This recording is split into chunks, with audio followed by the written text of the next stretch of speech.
जय गुरु जी। संगत जी, आप सबको मेरा बहुत बहुत प्यार भरा नमस्कार।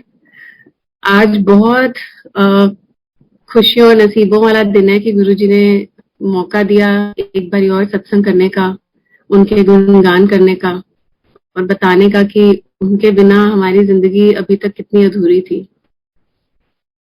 मैं थोड़ा सा आप लोगों को अपने बारे में बताना चाहूंगी कि मैं गुरु जी के पास 2009 में आई थी, जनवरी में। और मेरे को बहुत बुलावे पहले आए थे गुरुजी के पास आने के, क्योंकि मैं कंसीव नहीं कर पा रही थी। मेरी शादी को 7 साल हो चुके थे और बहुत कोशिशों के बाद, बहुत पूजाओं के बाद कहीं से कोई होप नहीं था। फिर 2008 में मेरी मम्मी की एक फ्रेंड है, उन्होंने बहुत बोला कि एक गुरुजी का दरबार है, छतरपुर से आगे है, जाइए वहां पे और सिर्फ लंगर करना है और कुछ नहीं करना, एक सरेंडर करना है आपको, सिर्फ उन पे विश्वास करना है। पर मैं इतना परेशान ऑलरेडी हो चुकी थी क्योंकि बहुत सारी पूजाएं कराई थी, बहुत कुछ कर लिया था। मतलब जो भी कोई कहता था ये करना है वो मैंने सब किया था और अब लग रहा था कि नहीं होता तो इट्स ओके। मतलब मैंने एक्सेप्ट कर लिया था कि शायद मेरी किस्मत में माँ बनना है ही नहीं। तो उन्होंने, आंटी ने एक बारी और 2008 खत्म ही होने वाला था, उन्होंने एक बारी और बोला कि अपनी बेटी को, मेरी मम्मा को बोला कि अपनी बेटी को समझा। तो फिर मैंने उस टाइम गुरुजी का आश्रम संगत .com में जैसे ही मैंने वेबसाइट खोली तो उसमें ओम नमः शिवाय का मिला, जाप की तरह। पूरा जाप नहीं था बट ओम नमः शिवाय कंटिन्यूटी में था।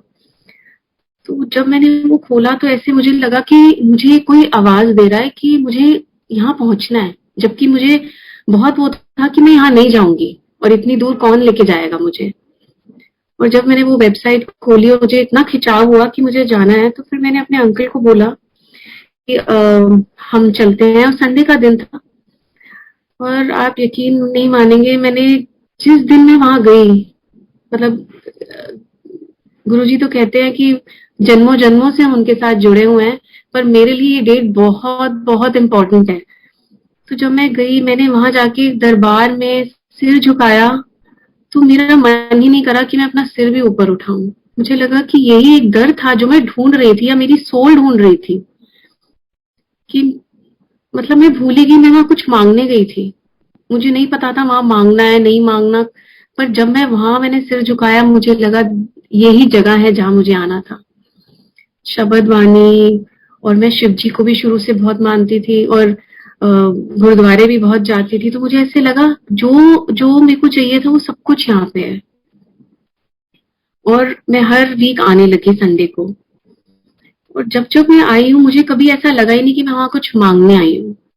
और मैं सच में बिल्कुल कभी नहीं मांगा कि गुरुजी आप मेरी गोद भर दो, मैंने बोला ही नहीं इस बात के लिए, क्योंकि मुझे लगा यही दर है। और मैं हर साल दिसंबर में वैष्णो देवी जाती थी, मतलब जब से बचपन से जाती थी। जिस साल में गुरुजी के पास आई, वो मेरा वैष्णो देवी जाना भी छूट गया। मुझे किसी ने मना नहीं करा। मेरे लिए वो एक वेकेशन भी होती थी मेरे हस्बैंड के साथ, और एक होता था कि तुम माता रानी को माथा टेकने जा रहे हो हर साल। ये मेरा नियम था, शादी से पहले भी और शादी के बाद भी कंटिन्यू रखा। पर जब गुरुजी के दर पे आई तो ये अपने आप ही छूट गया, जैसे कि सब कुछ यहीं पे है। हर भगवान, हर चीज यहाँ पे मिली मेरे को। और जब मैं गुरुजी को मानने लगी तो मेरी फैमिली वाले, मेरे इन लॉज, मेरी खुद की फैमिली भी मेरा बहुत बहुत मजाक उड़ाते थे कि इतनी सी एज में पागल हो गई है। जहां जाती थी मैं गुरुजी के बारे में ही बात करती थी। कुछ भी मेरा टॉपिक ही सिर्फ गुरुजी होते थे, क्योंकि तब मैंने लाइट ऑफ डिविनिटी पढ़ना शुरू किया था, गुरुजी के सारे सत्संग पढ़े। तो ऐसे लगा कि ये तो साक्षात भगवान है। मैंने गुरुजी को नहीं देखा, पर जब जब सत्संग पढ़ती थी, जब जब इस दर पे जाती थी, ऐसे लगा बस इन्हीं का ही आसरा है, he is the only one. तो जब मैं वहां गई, मेरे इन लॉज ने मुझे, मतलब मैं हस्बैंड के साथ जब तक जा रही थी, फिर एक दिन मेरे हस्बैंड ने भी कहा कि हर संडे का क्या वो बना रखा है, हमने सब मिलना छोड़ दिया सबको और एवरी वीक तेरा ये है। और फिर मेरे इन लॉज भी ऑब्जेक्ट करने लगे कि अकेले जाना पॉइंट नहीं है वहां पे। पर पता नहीं उस जगह पे ऐसा खिंचाव था बड़े मंदिर में कि कैसे भी करके लड़ती नहीं थी मैं, बट मुझे लगता था कि मैं कैसे भी मनाकर मुझे वहाँ यहाँ जाना है। मतलब मुझे ऐसे लगता था यहाँ पे मेरी बैटरीज चार्ज हो रही है। और जो पीस ऑफ माइंड मेरी जिंदगी में नहीं था, मुझे नहीं पता वो बच्चों के लिए था या जिस चीज के लिए भी था, वो गुरुजी जानते हैं, वो मुझे यहाँ आके मिल गया। और मेरे लिए तो वो बहुत बहुत भागों वाला दिन है जिस दिन मैं इस दर पे पहुंची थी। तो मैं अपना पहला सत्संग शेयर करूंगी। जब ये जनवरी की बात है, जब मैं गुरुजी के पास आई तो 6 महीने हो गए और मैं वहाँ सब लोगों को देखती थी। तो क्योंकि यहाँ मंदिर में बात करना अलाउड नहीं था, तो लोग कई बारी मंडे को सत्संग करते थे बाहर बैठ के दरबार के, पर वैसे बातचीत नहीं होती थी। तो मैंने सबको देखती थी, गुरुजी के सबने लॉकेट डाले होते थे। तो मैंने भी 2-3 बारी किसी अंकल से पूछा, तो उन्होंने हमेशा ना लिप्स पे फिंगर रख दी कि आवाज नहीं करनी है, बात नहीं करनी यहाँ पे। तो एक दिन मैंने हिम्मत करके पूछ ही लिया एक अंकल को साइड पे कि अंकल एक सेकंड सिर्फ मुझे एक चीज पूछनी है कि ये लॉकेट कहाँ से मिलेगा। तो उन्होंने कहा ऐसे यहाँ पे मांगते नहीं है, जब गुरुजी ने आपको देना होगा वो आपको मिल जाएगा। अब आजकल तो गुरुजी की सारी चीजें बहुत इजीली अवेलेबल है, पर उस टाइम पे हमें लगता था कि कैसे, क्योंकि हम किसी को जानते नहीं थे या नए थे, जैसे भी मतलब नहीं हमें समझ आती थी। तो मैं अंदर दरबार में बैठी और जैसे ही अंदर दरबार में शबद कुर्बानी चली, और उस टाइम लंगर बेसमेंट में होता था, तो जैसे ही जाप शुरू हुआ और मैं उठने लगी, तो कोई आंटी, मतलब उस टाइम ज्यादा भीड़ नहीं होती थी, मैं कोई आंटी पीछे से आई और उन्होंने मेरे हाथ की मुट्ठी खोली और एक लॉकेट जो मैंने अभी भी डाल रखा है, वो सेलोफिन में रैप था, उन्होंने मेरी मुट्ठी में रखा और मेरी मुट्ठी बंद कर दी। बट मुझे तो कुछ पता नहीं चला कि ऐसा कुछ हुआ है। तो मेरे हस्बैंड मेरे साथ बैठे हुए थे, उन्होंने कहा कि वो आंटी क्या दे रही थी तुझे। तो मैंने उनको कहा कुछ भी नहीं, कहते तेरे हाथ में उन्होंने कुछ रखा है। मतलब मुझे कोई फीलिंग ही नहीं थी कि मेरी मुट्ठी बंद है या मेरी मुट्ठी में कुछ है। तो जब मैंने खोला तो एक लाल स्वरूप में गुरुजी का लॉकेट था, सेल्फिन में रैप्ड। तो ये वो this was 12th of July, मतलब 6-7 महीने बाद गुरुजी ने मेरी सुनी। मतलब मैंने कुछ टाइम बाद ही मांगा था और वो मुझे इस तरह मिल गया। और वो आंटी को मैं थैंक यू करना चाहा, बट मुझे पता ही नहीं चला वो कहाँ गई, बिकॉज मुझे फीलिंग ही नहीं थी उस चीज की।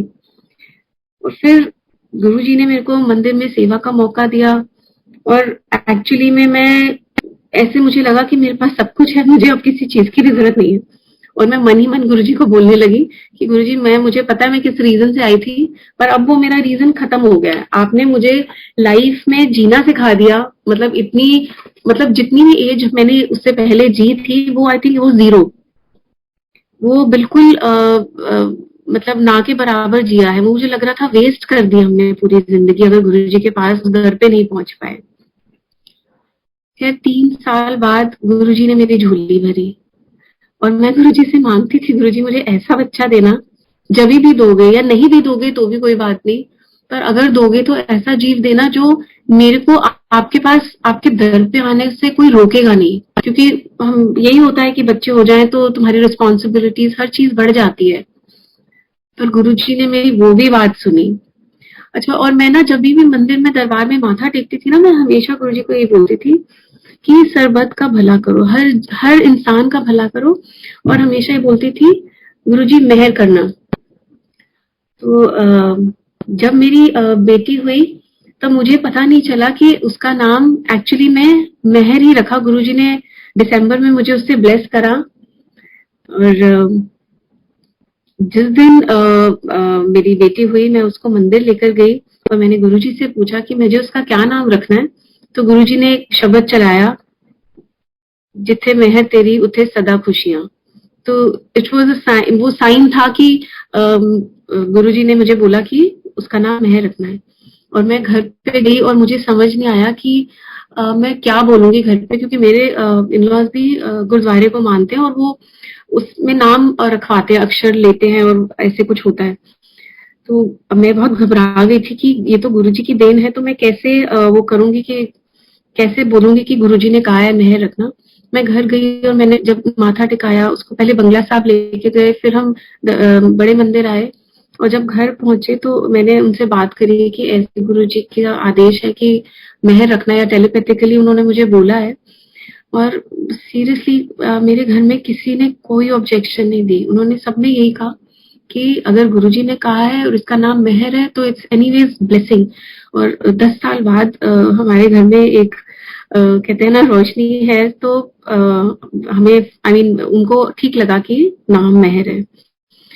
और उसके 3 साल बाद गुरुजी ने मुझे फिर से ट्विंस दिए, एक बेटा, पहली बेटी थी और उसके बाद एक बेटा बेटी भी दिए।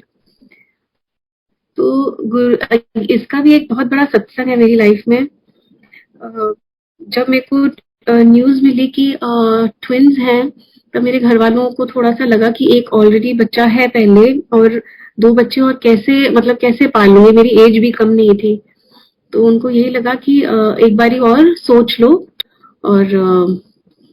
और फिर मुझे भी लगा कि बड़े लोग ठीक ही कहते हैं, मतलब उन्होंने सोचा होगा, ठीक ही सोचा होगा। और हमारे नोएडा में यहाँ पे 26 जनवरी को एक सत्संग हुआ, और यहाँ पे एक अंकल आए थे, वो डॉक्टर थे, और उन्होंने अपना सत्संग सुनाया। और आप मानेंगे कि वो सत्संग ट्विंस पे था। और गुरुजी ने क्या मैसेज दिया उस दिन, और मेरी मदर इन लॉ मेरे साथ थी, मैं और मेरी मदर इन लॉ और मेरे हस्बैंड साथ थे। और उन्होंने डॉक्टर अंकल ने सत्संग किया कि ऐसे ऐसे मैंने गुरुजी को बोला कि मुझे एक बच्चा चाहिए, तो गुरुजी ने ट्विंस की ब्लेसिंग्स दी। तो मेरे लिए तो वो बहुत ही बड़ा सिग्नल था।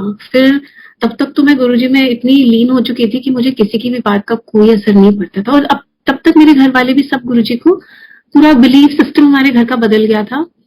सब भगवानों में सबसे पहले हमारे गुरुजी, मतलब सिर्फ गुरुजी। मेरे घर में मेरे जितने भी इन लॉज का परिवार है, मेरे पेरेंट्स साइड का परिवार है, सब लोग गुरुजी के दर पे आने लग गए।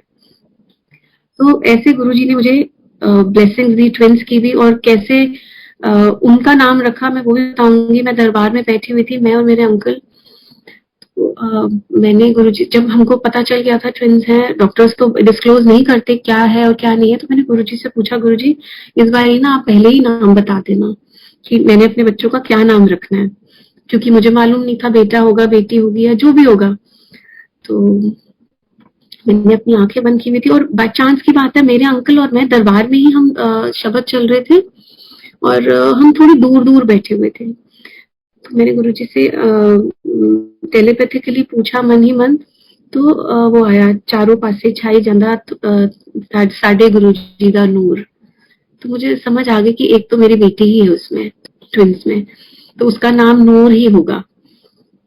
और उसके बाद मैंने अंकल को कार में बताया कि ऐसे ऐसे गुरुजी ने मुझे ब्लेसिंग्स दी है कि हमारी एक और बेटी आने वाली है। और फिर मन में ऐसे आया कि दूसरा बच्चा कौन सा होगा या क्या होगा। तो हम अगले फ्राइडे गए मंदिर, और हमने गुरुजी से पूछा, मतलब मेरे और मेरे हस्बैंड ने।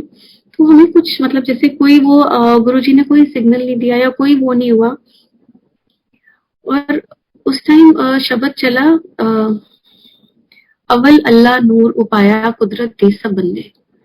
और जब ये शब्द चला तो उसमें अव्वल अल्लाह आया और उसमें नूर बार बार आ रहा था। तो वो मैं बिल्कुल कंफर्म हो गई कि गुरुजी और कैसे बताएंगे। हम लोग पूछते रहते हैं हर एक चीज, पर गुरुजी और कैसे बताएंगे हमें।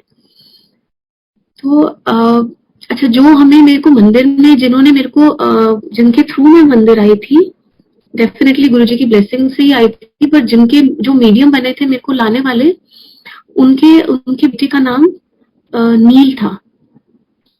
तो एक बैक ऑफ माई माइंड, मतलब अब तो मेरे को 6-7 साल हो गए थे गुरुजी के पास आते हुए, तो बैक ऑफ माई माइंड था कि अगर मेरा कभी बेटा होगा तो मैं उसका नाम नील रखूंगी। पर वो चीज मैं भूल चुकी थी अब बिल्कुल, और मेरी आंखें बंद थी। और जब वो शब्द चला अव्वल अल्लाह, पूरे 7 मिनट में कुछ सेकंड्स बचते हैं तो उसमें नील वर्ड आता है। और मैंने आंखें बंद थी, और मैं ना अपने हस्बैंड को बोला कार में, जैसे ही पार्किंग में पहुंचे, कि ना गुरुजी मुझे नील बोल रहे हैं। और ये मेरे को गुरुजी ने पहले भी एक बारी जब मैं दरबार में आई थी, तो मेरे को ऐसे गुरुजी ने बोला था एक बारी कि हाँ नील होगा। मेरी विश थी, गुरुजी ने नहीं कहा था, मेरी विश थी ऐसी। और जब उसमें आया अव्वल अल्लाह में, मैंने बहुत बारी वो शब्द सुना, पर ऐसे कभी फोकस नहीं किया कि नील वर्ड है उसमें। और फिर घर जाके मैंने अपनी मदर इन लॉ, अपने फादर इन लॉ और अपने अंकल को तो मैंने कार में बैठते ही यूट्यूब खोला और यूट्यूब से सुनाया कि ऐसे ऐसे इसी शब्द में जिसमें नूर का भी नाम है अवल अल्लाह, उसमें नील भी है, तो ये तो मुझे पक्का पता है कि अब एक बेटा और बेटी होने वाले हैं। और जैसे होता है ना, हर कोई बिलीव नहीं करता, मतलब ज्यादा तो नहीं मैंने किसी को बताया, पर घर में भी लेकिन जिस दिन हमारे बच्चे हुए अगस्त में, उस दिन सब लोग, मतलब हमारे घर में ऐसे था कि ऐसे नहीं होता कोई जीनी मिल गया हमको, जो हमारी हर एक चीज, हर एक विश, हमारे मन की बात, हर एक, मतलब जो चीज दिमाग में भी नहीं है या पता नहीं कहाँ सबकॉन्शियस माइंड में है, वो भी पूरी हो रही है। और कहाँ मैं आई थी कि ये भी सोचना छोड़ दिया था कि कभी मैं माँ बन सकती हूँ। और अगस्त में उन्होंने मेरी झोली भर दी और 3 बच्चे, मतलब ऐसे लगता था कि ये अपने माता पिता भी तुम्हारे कुछ नहीं कर सकते, वो जितना मर्जी तुम्हारे लिए सुख मांग ले वो भी कुछ नहीं कर सकते अगर इस रब का हाथ तुम्हारे सिर पे नहीं है। मतलब गुरु जी के इतने छोटे छोटे सत्संग है मेरी जिंदगी के, और हर एक में इतनी वैल्यू है। ऐसे लगता है कि मतलब जब मेरे बच्चे, ये दोनों बच्चे 1 साल के हुए और मैंने गुरुजी से, मैं हर 20 को, जैसे मेरे बच्चे 20 अगस्त को हुए, तो हर 20 को हर महीने सत्संग करना शुरू कर दिया। किसी को बुलाती नहीं थी, पर मम्मी, मैं और हमारा स्टाफ और बच्चे, मम्मी पापा और मेरे अंकल और मैं, हम सब बैठ के सत्संग एवरी 20th को करते थे। तो मैंने गुरुजी को, जब ये 11 महीने के हो गए, तो मैंने गुरुजी को बोला, गुरुजी आप आना, पर इनका पहले साल का सत्संग है तो अपनी संगत साथ लेके आना। तो हमारे घर में गुरुजी ने उस दिन नियॉन जो green colour, fluorescent green colour होता है, वो चोला गुरुजी ने डाला था हमारे घर पे, अपनी गद्दी पे। और जब मैं बाहर गई फ्लावर्स प्लक करने अपनी गार्डन से, तो आप मानोगे वहां पे मैंने क्या देखा, बटरफ्लाईज, और सारी नियॉन कलर्स की। पहले उसमें दो दो के जोड़े थे, जैसे ट्विंस जो रिप्रेजेंट करते हैं कि दो दो के ऐसे 7-8 ऐसे जोड़े बने हुए थे हर जगह, और वो पूरे मेरे गार्डन में मतलब मंडरा रहे थे, और मुझे ऐसे गुरुजी बोल रहे थे कि यही मैं अपनी संगत लेकर आया हूँ। और जब मैं उस दिन मंदिर गई, और मंदिर में भी गुरुजी ने वही नियॉन कलर का चोला डाला हुआ था, मेरे घर पे भी गुरुजी ने वही चोला डाला। सो ये सब चीजें इतनी कोइंसिडेंस नहीं हो सकती, ये हमारे गुरुजी का प्यार है जो वो दर्शाते हैं, और वो जो हमारे बिलीफ सिस्टम को और स्ट्रॉन्ग करते जाते हैं कि मैं हूँ। हम लोग फिर भी बहुत अब तो वो स्टेज से बहुत दूर निकल गए हैं, पर जब शुरू शुरू में, आई थिंक हर किसी के स्टेज में वो आता है कि हम पूरा ट्रस्ट नहीं कर पाते गुरुजी को। ऐसे छोटे छोटे बहुत से सत्संग है। मेरी माँ कैंसर की पेशेंट थी, उनको 2007 में कैंसर डायग्नोज हुआ, तो अपोलो में उनकी सर्जरी हुई, कीमोज हुई, और ये चलती गई। तो जब गुरुजी के पास आना शुरू किया, और जैसे जब मेरी मदर इन लॉ का भी पूरा बिलीफ सिस्टम हो गया कि हाँ गुरुजी हैं, तो उन्होंने लंगर भी, वो तुम्हारा भाव बदल जाता है जब तुम उस लंगर को उस भाव से खाते हो, तो तभी वो दवाई बनती है। अदरवाइज अगर तुम सोचते हो कि हाँ बस खाना है, तो मुझे नहीं लगता कि वो चीज तुम्हें उस हिसाब से लग सकती है। तो जब मम्मा ने लंगर खाना शुरू किया, गुरुजी का ब्लेस्ड लंगर, तो जब उन्होंने अपना एक वो टेस्ट कराती थी CA-125, उनका 0 to 35 से हमेशा हाई, मतलब 3 डिजिट्स या 4 डिजिट्स में आता था। और गुरुजी का जब लंगर करना शुरू करा मम्मी ने रेगुलरली एवरी वीक, तो उनका वो CA-125 अपने आप ही बहुत, मतलब 2 डिजिट्स में, जैसे 35 तक होना चाहिए, अपने आप कम आना शुरू हो गया, सिर्फ लंगर करने से और गुरुजी के दर पे आने से। तो उनका बिलीफ और भी बढ़ गया। उनको डॉक्टर अपोलो के कहते थे कि आप आंटी कहाँ जाते हैं, कि ऐसा कैसे हो गया कि मैं तो 2007 से आपका ट्रीटमेंट कर रहा हूँ, कि आपकी सर्जरी मैंने की है, आपकी कीमोस इतने सालों से, जैसे 1 साल कीमो हुई, फिर 1 साल का गैप आया, तो ऐसे वो कीमोस करते रहते। तो वो डॉक्टर्स इतना अपोलो के हैरान थे, जबकि मेडिकल साइंस के आगे तुम कुछ और सोच भी नहीं सकते। और वो डॉक्टर्स कहते थे, तो फिर मम्मी उनको ये बोलती थी, अब मेरा डॉक्टर आ गया, ये मेरा असली डॉक्टर आ गया, हमारे गुरुजी आ गए हमारी जिंदगी में। किसी बड़े का इतना ही कहना, तो मुझे तो लगता है कि हमारे घर में एक वो वाइब्रेशन ही पूरी बदल गई जब से गुरुजी का आया, कि मतलब सब गुरुजी को उतने ही शिद्दत से मानने लगे। फिर मेरे फादर लॉ को भी डॉक्टर्स ने डाउट डाला प्रोस्टेट का, और मेरी मदर लॉ के विश्वास से मेरे फादर लॉ भी आना शुरू हुए। और मतलब जो उन्होंने 99% बोला था कि आपको है ये प्रॉब्लम होएगी मेरे फादर लॉ को, और आई थिंक 1 या 1.5 महीने बाद उन्होंने डॉक्टर से चेक करवाया, तो उन्होंने कहा नहीं, आई थिंक ऐसी आपको कोई प्रॉब्लम नहीं है। तो ऐसे करते करते गुरुजी ने इतनी हमारे ऊपर मेहर करी हुई है, इतनी हमारे पूरे घर पे। आज मेरी सिस्टर लॉज हैं, मतलब अमेरिका में भी मेरी सिस्टर लॉ है, वो भी इतना मानते हैं गुरुजी को। और यहाँ पे दिल्ली वाले भी, वो ऐसे लगता है कि जब हम मिलते हैं ना, अब हम सारे भी सिर्फ गुरुजी के बारे में ही बात करते हैं। वो ऐसे लगता है कि एक गुरु परिवार, हमारी खुद की फैमिली में भी एक गुरु परिवार आ गया है। मैं एक और सत्संग शेयर करूंगी। मेरे बर्थडे का है, मेरा 40th बर्थडे था, और लालच तो आता है कि गुरुजी आप क्या स्पेशल करोगे।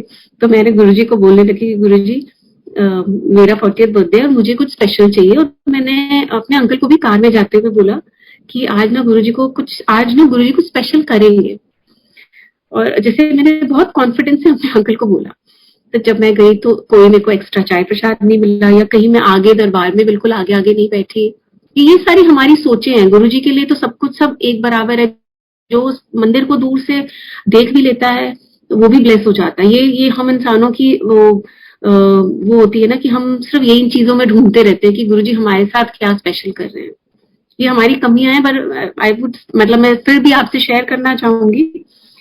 तो लंगर मतलब कुछ ऐसा स्पेशल नहीं हुआ, ना चाय प्रसाद मिला। फिर उन्होंने हमें लंगर में भेज दिया। तो उस टाइम उन दिनों लंगर गार्डन में होता था, जो जहाँ पे गुरुजी का वो लगा हुआ है, फाउंटेन। नहीं, हाँ फाउंटेन, जहाँ उनकी एक सोफा टाइप भी चेयर वगैरह लगी हुई है। तो जब मैं वहां बैठी तो ना लंगर भी सबको मिलने लग गया, तो आमने सामने बिठाते थे। तो जो अंकल लंगर दे रहे थे, मैं बिल्कुल अपने अंकल के ऑपोजिट बैठी हुई थी। तो बाई चांस जब लंगर हमारी लाइन की बारी आई, तो एक अंकल मेरे को ना शिफ्ट ही करे जा रहे थे, और जैसे जैसे और दूसरे अंकल लंगर बांटे जा रहे थे। तो जैसे जो अंकल लंगर लेफ्ट साइड से बांट रहे थे, एक अंकल राइट साइड से बांट रहे थे।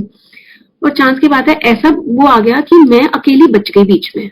तो मेरे को लंगर ही नहीं मिला। मतलब 4 इधर हो गए लेफ्ट साइड में, 4 राइट साइड में हो गए, तो मैं अकेली रह गई। और मैं सोचू कि आज गुरुजी क्या कर रहे हो, मैं तो अपना स्पेशल डे आपके साथ मनाने हैं, गुरुजी आप ऐसे क्यों कर रहे हो। और ना मेरे हस्बैंड मेरे को दूर से इशारा कर रहे थे कि रह गया ना तेरा, ऐसा कुछ नहीं है। तो हर दिन अपना 40th मान, या हर दिन अपना जो भी अच्छा दिन मान, तो ऐसा मत गुरुजी से मांगा कर।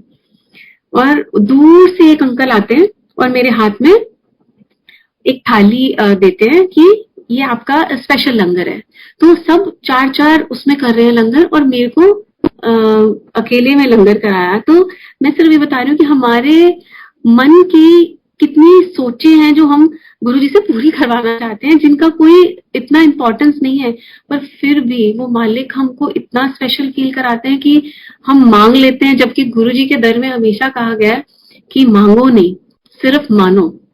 बट हम पता नहीं क्या है हम लोगों में, हम मांगते ही रहते हैं। और एक और सत्संग छोटा सा शेयर करूंगी। दिस इज थोड़ा सा मेरे लिए पर्सनल है। 2015 में जब मेरे ट्विंस हुए थे, उससे कुछ महीने पहले ही मेरे फादर की डेथ हो गई थी। तो जिस साल मेरे दोनों ट्विंस हुए, उसी साल जनवरी की बात है, नोएडा में सत्संग था एक आंटी के घर। तो मैं वहां गई हुई थी। वहां नारायण अंकल एक सत्संग कर रहे थे, और वहां एक शब्द चल रहा था, तू मेरा पिता, तू है मेरा माता। और वहीं पे अंकल सत्संग कर रहे हैं, पर मैं टेलीपैथिकली पता नहीं कहाँ उसमें घूम के गुरुजी मुझे कह रहे हैं कि मेरी स्वरूप के आगे कभी फूल मत चढ़ाना, कि मैं तेरा पापा हूँ। और मेरे स्वरूप को, मेरे चरणों को कभी हाथ मत लगाना। जैसे हम गुरुजी का स्वरूप देखते हैं तो चरणों पे हाथ लगाते हैं और अपने माथे पे हम लगा लेते हैं टू पे हिम रिस्पेक्ट। तो गुरुजी ने मुझे टेलीपैथिकली मना कर। तब तक वो जनवरी का टाइम, मतलब नया साल चढ़ा था 2015 में, तब तक मैंने रियलाइज नहीं किया था कि फरवरी में मेरे पापा नहीं होंगे। और गुरुजी ने मेरे को इतना स्ट्रांग बना दिया था कि 31 जनवरी को मेरे फादर हॉस्पिटल में एडमिट हुए और मैं अपने पापा की बहुत लाडली हूँ, लाडली थी, लाडली हूँ, अब गुरुजी की हूँ। तो उन्होंने मुझे इतना स्ट्रांग बना दिया कि जब मेरे पापा गए तो ऐसे लगा कि मुझे गुरुजी 1 महीना पहले ही मतलब वो मुझे अपनी बेटी के उसमें उन्होंने मुझे स्वीकार कर लिया। मतलब एक भगवान का एक अपने भगत को कहते हैं ना एक्सेप्ट करना, ये बहुत मतलब बहुतों को करा हुआ है, पर मैं सिर्फ अपना बताऊंगी कि कैसे गुरुजी ने मुझे इस टाइम पे भी, जब मैं बहुत अंदर से टूट चुकी थी कि मेरे पास ट्विंस की न्यूज थी और मेरे पापा जा रहे थे, मतलब इतना मेरा हाल बुरा था, पर गुरुजी ने कैसे मुझे इस टाइम से निकाला है वो मैं सच में बयान नहीं कर सकती।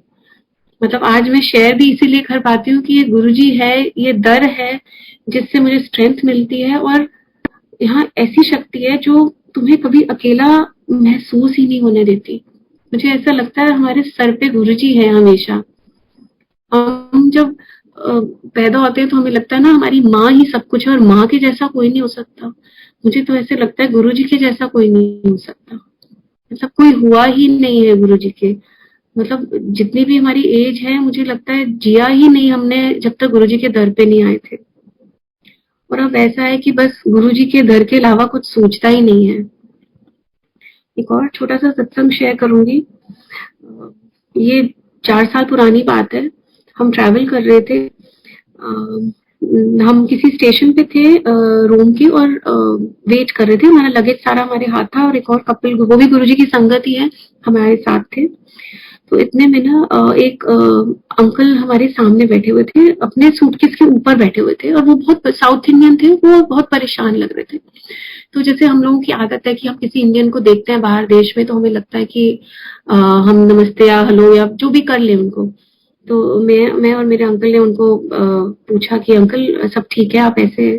तो उन्होंने बताया कि मैं अपनी वाइफ को रोम छोड़ के जा रहा हूँ क्योंकि मेरा वीजा एक्सपायर हो गया, तो मुझे आज निकलना पड़ेगा, पर गलती से मैं गलत ट्रेन पे बैठ गया और मेरी फ्लाइट भी छूट गई है। और वो बहुत लिटरली उनकी आंखों में आंसू थे। मतलब ऐसे लग रहा था कि वो हम कैसे उनको समझाएं या कैसे उनको हेल्प करें। एंड उन्होंने बताया कि उनके पास मतलब बिल्कुल पैसे भी नहीं है और अपनी वाइफ को पीछे छोड़ के जा रहे हैं। तो मतलब बहुत बहुत अपसेट थे वो। तो मैं कहीं भी जाती हूँ, मैं अपना गुरुजी का स्वरूप हमेशा अपने साथ लेकर चलती हूँ, मेरे पर्स में हमेशा होता है। तो पता नहीं अंदर से मेरे थॉट आया कि गुरुजी प्लीज आप इनका भला करो, जो भी है, मतलब ये नेक लग रहे हैं, मतलब लग नहीं रहा कि ये फ्रॉड है या कुछ ऐसे हैं, क्योंकि उन्होंने हमें हमसे ऐसा नहीं बोला कि हमारी मॉनिटरी हेल्प करो या कुछ, वो भी हमने उनसे पूछा था इसलिए वो हमें बता रहे थे। तो मेरे ना छोटा सा अपने उस पे स्वरूप था। मैं वैसे अपना स्वरूप किसी के साथ शेयर करना नहीं, मतलब मुझे लगता है कि ये गुरुजी मेरे साथ साथ रहे और मेरे को अच्छा नहीं लगता कि मैं उसको उससे पाठ करूं। तो मैंने पता नहीं क्यों अंदर से मन किया, या मे बी गुरुजी का होगा हुक्म, कि मैंने वो स्वरूप उनको दे दिया। तो वो साउथ इंडियन, वो कहते हैं मैं इसका क्या करूंगा? मैंने कहा अंकल आप कुछ मत करना, आप नहीं भी आप इनको बिलीव करोगे, आपका काम होगा या नहीं होगा मुझे नहीं पता, पर आप घर में जाके इसको अपने लॉकर में रख देना, पर इसका बेकदरी इनकी मत करना, क्योंकि मैं अपने आप को दे रही हूँ, मतलब ये मेरे पार्ट है। तो मतलब उन अंकल को समझ तो आ गया कि अगर हम उनकी हेल्प करना चाह रहे हैं जो भी, तो उन्होंने मतलब वो करा। और बाय चांस ये वो हमारे साथ हम उसी ट्रेन पे ही चढ़े और सेम एयरपोर्ट पे हम गए, और थोड़ी देर बाद वो हमें मिले एयरपोर्ट पे, और एक एक ब्राइट सी स्माइल थी उनके फेस पे, और उनकी शक्ल पे जैसे बहुत नूर आ जाता है।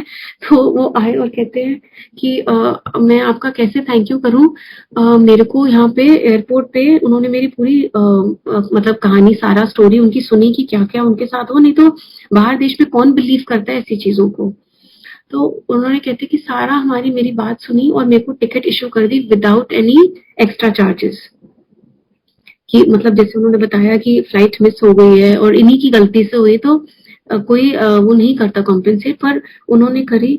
तो उन्होंने अपना गुरुजी का स्वरूप तब तक उन्होंने अपनी पॉकेट में रखा हुआ था शर्ट की, उसके बाद अपने उन्होंने हमारे सामने वॉलेट में रख लिया।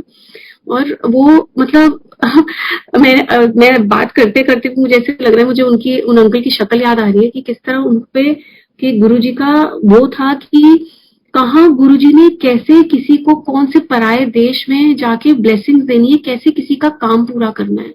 ये बहुत बड़ी बात है, ये कोइंसिडेंस जिंदगी में हो ही नहीं सकता कि कोई भगवान किसी भगत को, कौन से जन्म का वो भगत होगा उनका, कैसे वो उनकी हेल्प कर रहे हैं, कैसे उस मोड़ पे आके जहाँ वो अपनी वाइफ को छोड़ के जा रहे हैं क्योंकि उनका वीजा एक्सपायर हो रहा है। तो बहुत मेजर चीजें हैं ये लाइफ में, और जिनके साथ हो रही है उनके लिए बहुत बहुत बड़ी चीज है ये। तो मतलब ये छोटे छोटे सत्संग मतलब लाइफ के इतने इम्पोर्टेंट हो जाते हैं तुम्हारे लिए, ऐसे लगता है कि हमारा तो जीवन या हर सांस ही एक सत्संग है। अभी थोड़े टाइम पहले मतलब कोविड से पहले मैं और एक और आंटी नोएडा में हमने सोचा कि गुरुजी का बर्थडे 7th को होता है, तो हम ना हर 7th को प्रसाद बांटा करेंगे, और हम बांटना शुरू कर दिया। तो जब पहला पहला दिन था, उन आंटी ने, वो शायद आंटी पहले से करती होंगी, तो जब उन्होंने मुझे बोला और मैंने जब उनके साथ पहली बारी किया, तो जब प्रसाद बांटने गए तो जो पहला प्रसाद हमने दिया वो ना एक ऑटो में था, ऑटो वाले थे, और जनरली हमने उनको प्रसाद दिया, तो रात का टाइम था। तो कहते हैं कि आप किस लिए प्रसाद बांट रहे हो, उन्होंने हमसे पूछा। तो हमने कहा ऐसे ही बांट रहे हैं, हमारे गुरुजी का आज का मतलब बर्थ डेट है उनकी, 7 जुलाई को उनका जन्मदिन होता है, पर 7th डेट है तो हम प्रसाद बांटते हैं। तो उनकी ना पीछे सीट पे 2 बच्चे बैठे हुए थे, तो हमने कहा ये इनको भी दे दे प्रसाद। कहते हाँ ये मेरे जुड़वा बच्चे हैं। मतलब कैसे गुरुजी हमारे को ब्लेसिंग्स करके कि पहला जब हमने प्रसाद बांटा तो पहला प्रसाद किसी उसको, मतलब जैसे मुझे ऐसे लगता है ना कि ट्विंस का तुम्हारे हैं बच्चे, तो गुरुजी कैसे एहसास दिलाते हैं कि देख मैं तेरे साथ हूँ और कैसे तुझे ब्लेस कर रहा हूँ। एक और सत्संग शेयर करूंगी। मेरी मम्मी मंदिर आना मतलब हुई, और उनका ना ड्राइवर भी बहुत गुरुजी को मानने लगा। ये कोविड से थोड़े साल पुरानी बात होगी, जब कोविड नहीं था ना, 2019 की बात होगी। तो उनका ड्राइवर बहुत बिलीव करने लगे गुरुजी का अंदर। तो गुरुजी के पास जाने का ना उसकी बहुत इच्छा होती थी, तो मम्मी ने उसको कह दिया कि तुम गाड़ी पार्क करके अंदर आ जाया करो। तो अंदर अंदर ही होता था। तो तो उन्होंने मम्मी ने उनको बोल दिया लॉकेट उसके लिए। तो उन्होंने बोला कि मेरे को ना ये लॉकेट चाहिए गुरुजी के। तो मम्मी ने कहा ठीक है, मुझे मिलेंगे अंदर तो मैं ले आऊंगी, पर ऐसे वीकडेज में लॉकेट कहाँ मिलेंगे, क्योंकि हम तो सीधा मंदिर जाते हैं, अंदर बैठे और जब जब लंगर के लिए जहां जहां उठाया जहां जहां बिठाया बैठ के फिर आते जाते हैं बाहर। तो जब हम लंगर करके बाहर निकले तो मेरे अंकल को किसी ने 2 लॉकेट दे दिए उनके हाथ में ना। तो मेरे अंकल को लगा कि शायद हमारे ट्विन्स हैं तो ट्विन्स के लिए दिया है। तो हम बड़ी बेटी तो हमेशा डाल के ही रखती थी, तो हमारे ट्विन्स के लिए, हमारे बच्चे छोटे ही थे उस टाइम, तो कि ट्विन्स के लिए दिया है। तो जब हम बाहर पहुंचे मम्मी हमें भूल गई बोलना कि उनको लगता है कि हम पुराने जानते हैं, तो मे बी हमें कोई जानता हो तो हमें शायद लॉकेट मिल जाए, पर मंदिर में तो ऐसा कुछ होता नहीं है। तो मम्मी मेरी बोलना भूल गई मेरे अंकल को। तो बाहर मेरे अंकल ने बताया कि ऐसे ऐसे आज ना हमारे बच्चों के लिए 2 लॉकेट किसी ने दिए। तो मम्मी ने कहा मैं तुम्हें बताना भूल गई बेटा कि ये ड्राइवर आज लॉकेट मांग रहा था, और वो 2 ही लॉकेट मांग रहा था। तो कैसे गुरुजी किस इंसान की, किस जीव की कैसी चीज पूरी करते हैं, जबकि मेरे अंकल सोच रहे थे कि वो हमारे बच्चों की ब्लेसिंग्स है। और जबकि मेरी मदर को उसके ड्राइवर ने बाहर ही मंदिर के बोला, और मेरी मदर बोलना भूल गई हमको अंदर मंदिर में कि अगर तुम्हें किसी को जानते हो तो किसी से लॉकेट ले देना, क्योंकि ड्राइवर को बहुत जरूरी चाहिए, मतलब वो मांग रहा है। तो कैसे गुरुजी कैसे सबकी चीजें पूरी करते हैं। मतलब अभी तो किसी ने बोला नहीं, हाँ, मतलब उन ड्राइवर ने ठीक है मम्मी को बोला, पर मेरी मम्मी ने भी अभी किसी को नहीं बोला। पर बिन मांगे अगर तुम्हें कोई चीज मिल रही है तो इससे बड़ी ब्लेसिंग्स हो क्या सकती है हमारी लाइफ में। मैं एक अपनी बुआ का भी सत्संग शेयर करूंगी। मेरी बुआ शुरू से उनकी शादी सोनीपत में हुई, और वो सोनीपत में रहती थी। तो थोड़ी उनके फैमिली में कोई प्रॉब्लम हुई फाइनेंसेस की, तो काफी प्रॉब्लम्स के साथ उनको दिल्ली पड़ा, तो मेरे चाचा के बेटे का रोका था। तो उन्होंने तब मतलब वो मैं अपनी बहुत अटैच थी बुआ से, तो मैंने वैसे ही पूछ लिया, आप इतने परेशान क्यों हो? तो उन्होंने कहा कि ऐसे-ऐसे प्रॉब्लम्स चल रही हैं, तो अभी फाइनेंशियली भी हम अभी शिफ्ट हुए हैं यहाँ पे वेस्ट दिल्ली में, और बहुत परेशानियाँ आ रही हैं। तो पता नहीं, जैसे मैंने आपको बताया, मेरे पास हमेशा लॉकेट या गुरुजी का कोई स्वरूप हमेशा होता है। तो पता नहीं क्यों मेरे मुंह से निकल गया ये चीज कि ना, बुआ आप ये अपने पास रखो या डाल लो, और देखना गुरुजी आपकी कैसे चीजें, मेरे मुंह से पता नहीं क्यों 40 दिन, क्योंकि हम लोगों को आदत थी बचपन से कि चलिया करना है, या जैसे अगर हम गुरुद्वारे भी जाते थे तो हम मुंह से ये बोलते थे कि 40 दिन का कर लो, जबकि गुरुजी के पास तो तुम एक बारी भी उस दर पे आ जाओ तो तुम ब्लेसिंग ही ब्लेसिंग है। तो मेरे मुंह से निकल गया कि आप देखना 40 दिन में ही गुरुजी आपको सब कुछ ठीक कर देंगे। और मेरी बुआ बहुत उनको मानती है, वृंदावन कृष्ण जी को मानती है, और वो मतलब जैसे हम गुरु जी को मानते हैं वो ऐसे कृष्णा जी को मानती है, और वृंदावन जैसे हम मंदिर जाते हैं बड़े मंदिर, वैसे ही वो वृंदावन जाती है। मतलब महीने में 2-3 बारी वो वृंदावन के दर्शन करती थी। तो मैंने हो गया, और मैं तो बोलकर भूल गई, और हम फंक्शन पे गए हुए थे और वहां मैंने उनको दिया और चले गए। फिर उनका मुझे फोन आया 1.5-2 महीने बाद कि तेरे गुरुजी तो सच में बहुत वो है, मेरी सारी प्रॉब्लम्स एक एक करके सब ठीक हो गई, और मतलब फाइनेंसेस भी हमारे बहुत मतलब काफी हद तक मतलब हम कंफर्टेबल हो गए हैं बहुत अब। नहीं तो वहां से वो बहुत कुछ छोड़कर आए थे, मतलब जैसे कुछ चीटिंग हुई उनके साथ या जो भी, तो बहुत वो थे। और तब मैंने उनसे पूछा कि आप फिर गए वृंदावन? तो उन्होंने कहा नहीं, तू मुझे अपने गुरुजी के पास ले जा, अब वो वही मेरा वृंदावन होगा। और अब वो भी ऐसे ही जैसे अपने कृष्णा को मानती थी, अब वो अपने कृष्णा को गुरुजी में ही ढूंढती है। वो कहती है कि पल पल मैं उस गुरु का शुक्राना करती हूँ जिसने घर बैठे, मतलब कैसे किसी शादी में किसी फंक्शन में, नहीं तो मैं तो अपनी बुआ के लिए बच्ची हूँ, तो कहाँ कोई अपने बच्चों के साथ ये चीजें शेयर, मतलब छोटी हूँ उनसे कौन शेयर करता है अपने घर की बात, या ठीक है मेरी मम्मी से करेंगी या मेरे पापा से करेंगे या किसी से भी बड़े से करेंगी मैं, पर कैसे गुरुजी की इच्छा होती है ना अपने पास अपने भगत को बुलाने की। और मुझे तो ऐसा लगता है ये सब सीढ़ियां हैं, मतलब ये स्टेयर्स हैं, जैसे जैसे गुरुजी हमारे लेवल को बढ़ाते रहते हैं। हम कैसे, गुरुजी कहा करते थे ना, मैं अपने हर संगत को नींबू की तरह निचोड़ता हूँ, टेस्ट करता हूँ, फिर उनको एंट्री या एडमिशन देता हूँ अपनी लाइफ में। तो मुझे लगता है जैसे हम भी भगवान को मानते थे, वैष्णो देवी जाते थे, गुरुद्वारे जाते थे, तो ये सीढ़ियां हैं गुरु गुरु के दर तक पहुंचने की। हमें हमेशा लगता है कि हमें शॉर्टकट मिल जाए, या हम कैसे भी अपनी चीजें पूरी कर लें, वो ऐसा गुरुजी के दर पे ऐसा नहीं है। गुरुजी के सिर्फ सरेंडर करो और ऐसे लगता है मौज ही मौज है। एक और सत्संग शेयर करूंगी, ये तो आज का ही सत्संग बताऊंगी मैं आपको। मेरे को ये वाला सत्संग करने के लिए 2 महीने पहले कॉल आया, 20 को ही, जिस दिन मैं सत्संग करती हूँ, मैं उस दिन ट्रैवल कर रही थी। तो जिस दिन जब मैं ट्रैवल कर रही होती हूँ दिल्ली से बाहर, तो मेरी मदर इन लॉ, मेरे फादर लॉ, वो घर पे सत्संग कर लेते हैं, और उस दिन मैं 1 घंटे का शब्द वाणी सुन लेती हूँ, जहां भी जिस कंट्री में भी हूँ। तो मैं बाहर थी, तो अंकल का फोन आया कि ऐसे ऐसे आप सत्संग करोगे, और मैं आया, मतलब मैं लास्ट पर्सन हूँ जो मैं गुरुजी के लिए गुणगान के लिए मना करूंगी, पर कुछ माहौल ऐसा था कि मैं उस टाइम टैक्सी में थी, और मैं जहां जा रही थी मेरे पास कोई कंप्यूटर नहीं था, और फोन पे मुझे पता है ये सब नहीं हो सकता, और जहां ओपन में जा रही थी मैं, तो मुझे कोई रूम भी नहीं मिलता। तो मतलब मतलब मुझे बहुत बहुत बुरा लगा कि आज का दिन गुरुजी ने मुझे सत्संग करने का मौका दिया, जो कि 20 तारीख है, जो मैं खुद हर महीने करती हूँ। और ऐसा दिन कहाँ कोई कैसे मिलेगा तुमको, जब गुरुजी अपने आप तुम्हें मौका दे रहे हैं। तो मुझे बहुत बुरा लगा कि मैंने गुरुजी का सत्संग नहीं किया, और मैंने गुरुजी से बहुत सॉरी बोला।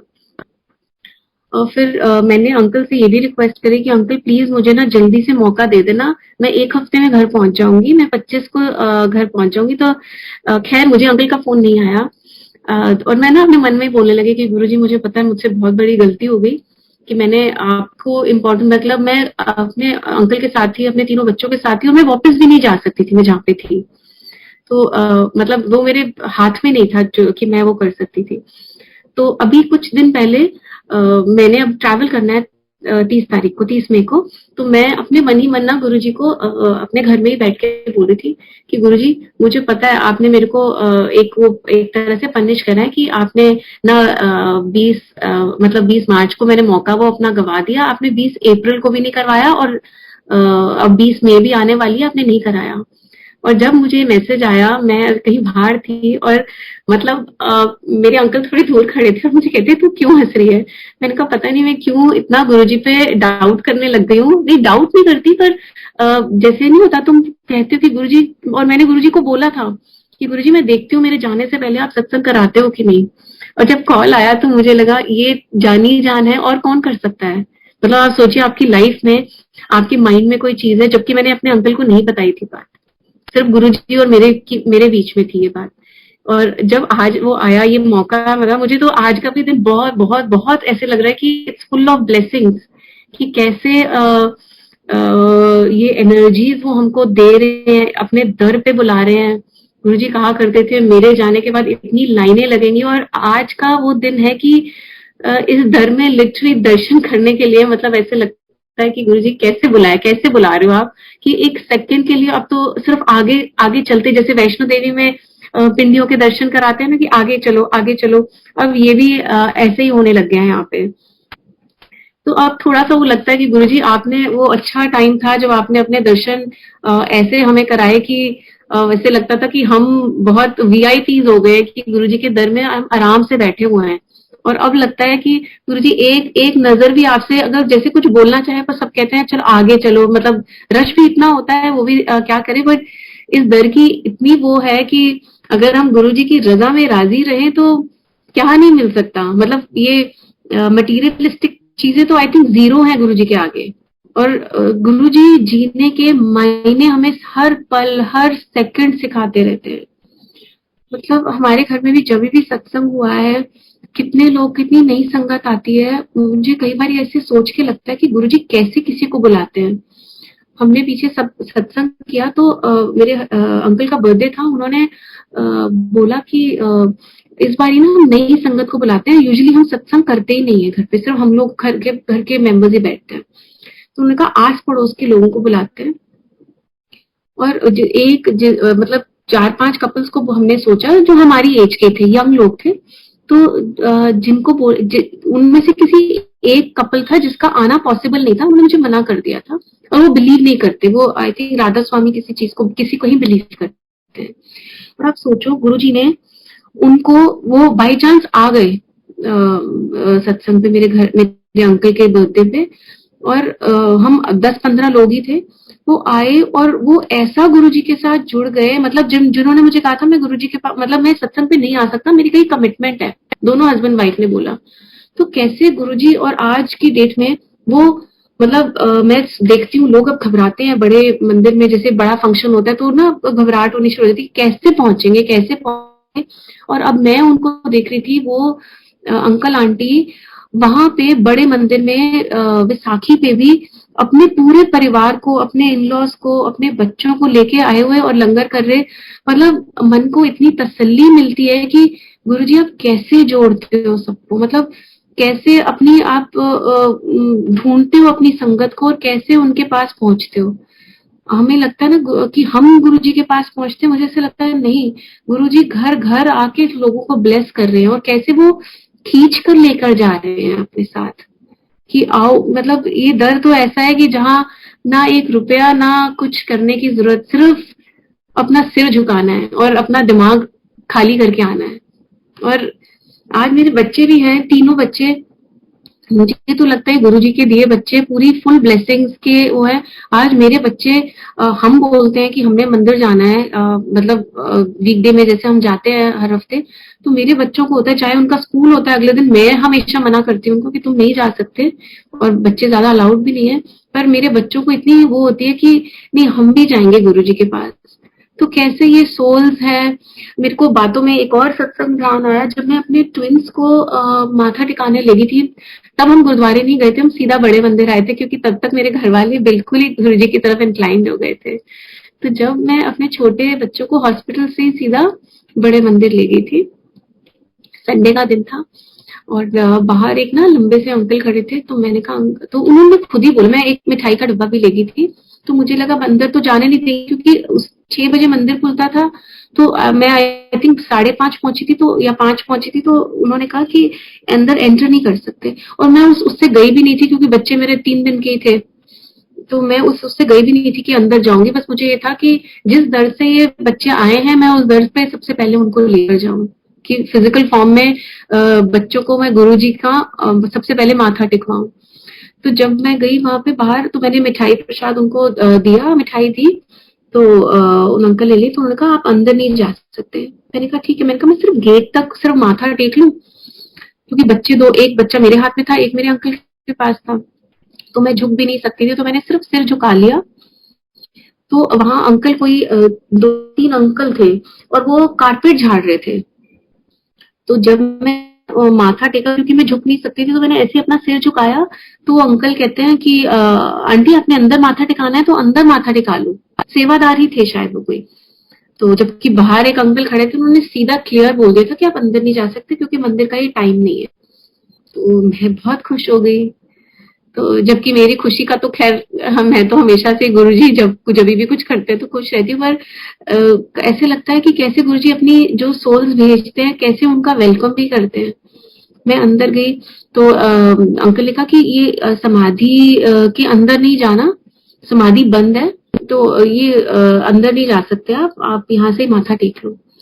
और पता नहीं कहाँ से कोई एक और अंकल आए, तो कहते हैं आपने अपने बच्चों को अंदर माथा टिकाना है। मतलब मुझे ऐसे लग रहा था कि कैसे गुरुजी अंदर, मतलब लोग मना पे मना कर रहे हैं और कैसे कोई दूसरा जना आके, ये भी गुरुजी की तरफ से है। और ये सोल्स, हमें लगता है कि हमारे बच्चे हैं, ये गुरुजी के बच्चे हैं सारे ही, जो भी अब गुरुजी के दर से आ रहे हैं, ये सब आई थिंक गुरुजी के बच्चे हैं। हमें पता ही नहीं है कि गुरुजी कैसे कैसे ब्लेसिंग्स, किस किस फॉर्म में ब्लेसिंग्स दे रहे हैं सबको। मतलब हम एक बचपन से एक सुनते आ रहे हैं ना कि हर हर अपने मंदिर में गणपति जी की भी फोटो रख लो, शिव जी की भी रख लो, गणपति जी की रखो, शिव जी की रखो, कान्हा जी की रखो, मतलब हर भगवान की, माता रानी की रखो। गुरु जी के पास आके एक चीज तो समझ आ गई कि एक का ही पल्ला फड़ना है, हर भगवान एक है, गुरु जी का लंगर ही हमारी दवाई है। और सिर्फ सिर्फ हमें गुरु जी के आगे सरेंडर करते जाना है, मांगना नहीं है, मानना है, और गुरु जी के चरणों से जुड़े रहना है। मुझे तो ऐसे लगता है इस दर पे हमें हर हफ्ते जरूर से जरूर जाना चाहिए। हमें नहीं पता वो हमारे कैसे एक्सरे कर रहे हैं, कैसे हमारे कष्ट काट रहे हैं, कैसे हमारे हर एक सांस को कैसे वो कंट्रोल किए हुए हैं, ये सब हमें नहीं पता। पर आज ऐसे लगता है कि हमारे हाथों की, हमारे हर एक जिंदगी की डोर उन्होंने अपने हाथों में रखी हुई है। कैसे वो अपनी हर एक छोटी से छोटी, बड़ी से बड़ी संगत का ख्याल रख रहे हैं और हर कंट्री में रख रहे हैं।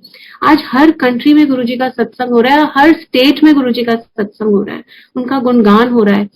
तो ये चमत्कार, ये भगवान जो धरती पे है, हमने तो सिर्फ बचपन में सुना था कि हाँ मूर्तियों में है, या हम अपने मंदिरों में फोटो रखते हैं, और आज लगता है कि सिर्फ अगर गुरुजी का एक स्वरूप भी पड़ा है तो दिस इज इट, मतलब यही है जो मतलब हमें चाहिए। एक और मैं सॉरी टाइम खत्म होने वाला है, मैं एक और छोटा सा सत्संग मुझे याद आ गया, मेरे अंकल का है। मेरे अंकल की फ्लाइट थी, मेरे अंकल सिंगापुर जा रहे थे, और जिस दिन उनकी फ्लाइट थी उस दिन, उससे एक दिन पहले मेरे अंकल के फ्रेंड के फादर बीमार थे किसी हॉस्पिटल में, मैक्स में आई थिंक साकेत। तो उनका फोन आया कि ऐसे ऐसे मेरे को मेरे अंकल के फ्रेंड का आया कि मेरे फादर को ब्लड चाहिए, तो तू ब्लड देने आ जा। तो मेरे अंकल ब्लड देकर आ गए, उनकी अगले दिन फ्लाइट थी।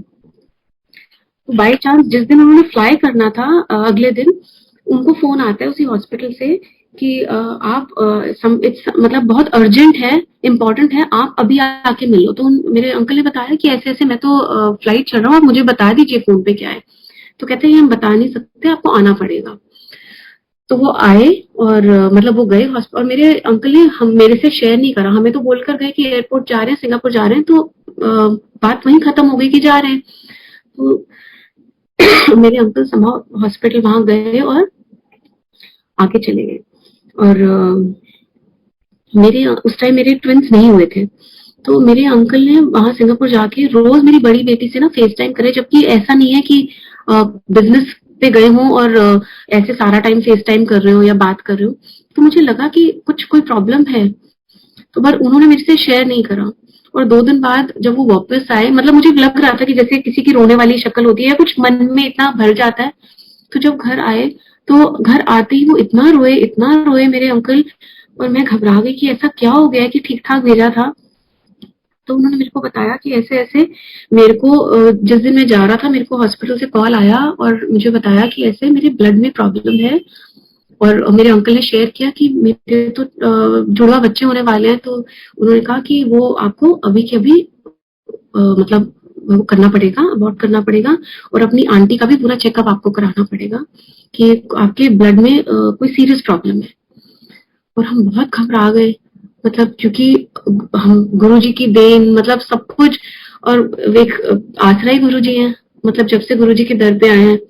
और हम गए, फिर उन्होंने कहा आप अपना सारा चेकअप करा लो। तो फिर मेरे अंकल को थोड़ा मेदांता पे है थोड़ा, तो इन्होंने वहां मुझे ले गए, सब कुछ टेस्ट करा, और सारा टाइम मंडे का दिन था, मैं सारा टाइम मंत्र जाप करती रही, और उन्होंने हमारे टेस्ट कर लिए दोनों के सब कुछ।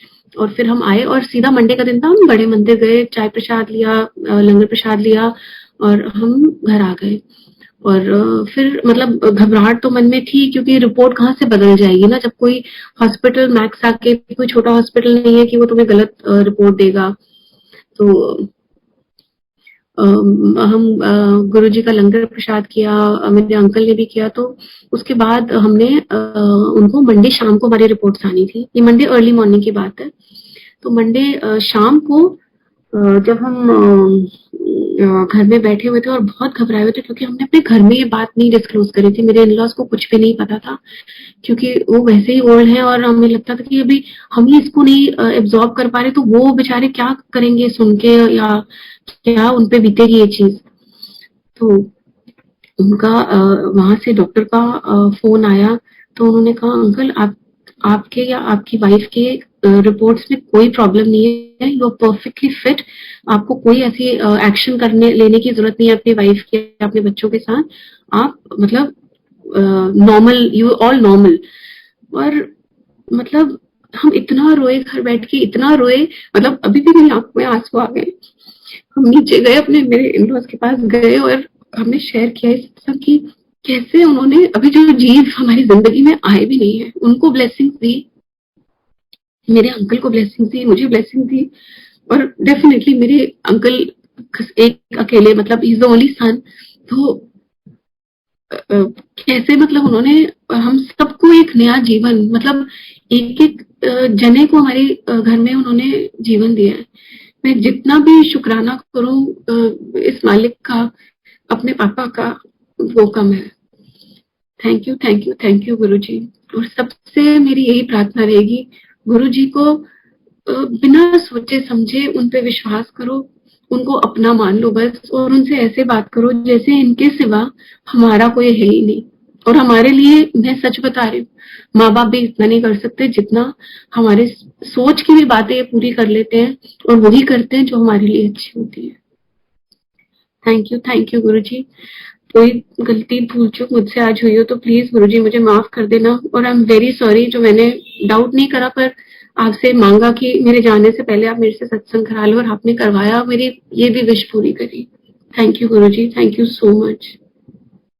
जय गुरुजी।